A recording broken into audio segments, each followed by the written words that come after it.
Hey, this is Tony Rasmussen. I'm doing audio commentary for episode 27, Sometime, released March 1st, 2015. I could not get Brie Kroniak to be here, unfortunately, but she would have probably said this was a fun project for her to do.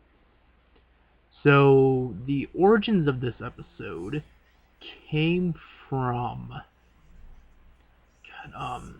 I think I mentioned this. I mentioned this in the 6,000, 7,000 view special. I mentioned this. There were plans for a third season, and we were going with these plans for so long.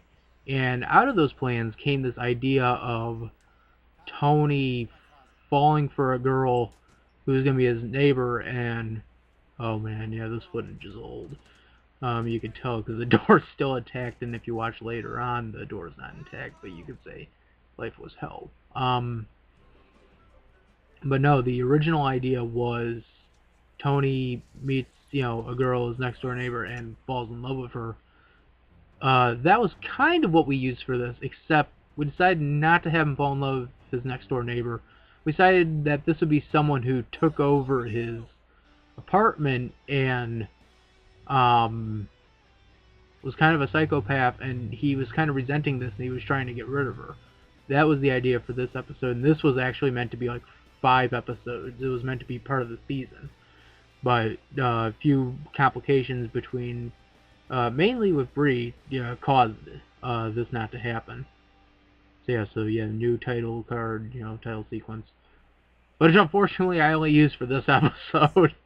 But no, talking about Brie, the day she came into film, we were actually doing voiceover work for James and Rocco, and she's casted as the role of Sam.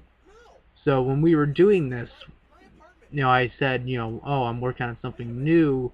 Would you be interested in wanting to do this? And she's like, well, I guess, yeah, sure. So we had her do this, and she was supposed to film 3 episodes, but she only got a chance to film 1. But I actually will admit I enjoy her performance in this episode. I think she single-handedly made this episode the way it is, and I love that. It's coming up in a couple minutes. The scream I do at the end of the act, the end of the first act, I thought was hilarious. But yeah, she was fun to have in here. Okay, here it is. Here's the scream. I love this. I love this scream. I love how I did that, and then I love how I cut to act break, and we're back.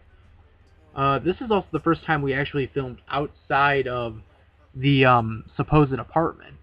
Yeah, I'm actually going to be honest. By this point, people should know this is not actually an apartment. This is actually my own house, and we made the room look like an apartment, and that's why we never shot outside the door and stuff. That was something we never did in seasons 1 or 2.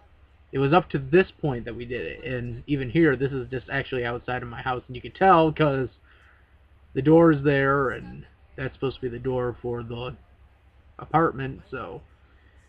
But besides all that, what's interesting about this, however, is we filmed this in 2-3 hours, if I remember correctly, 2 to 3 hours. So that was a quick shoot, and I'm usually working on episodes for, 4 or 5 hours, and we usually take 3 hours to film an episode, 2 hours to do all the other stuff. But yeah. But what's interesting about all this is we basically shot all this, kind of ad-libbed it all. Yeah, this has all been ad-libbed, and that's...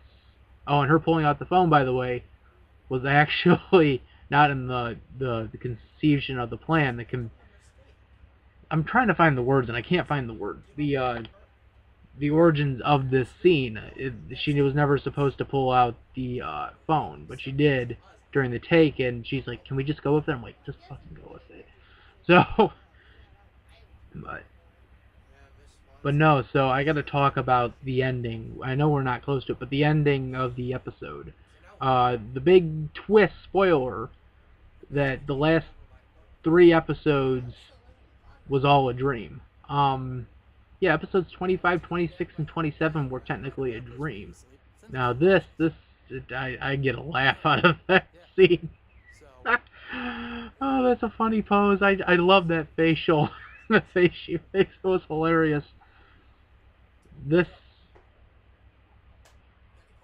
yeah, it's kind of the awkward talk we were trying to make, and also you could tell by this point the doors back up, so something changed. But I didn't notice it when we were first filming.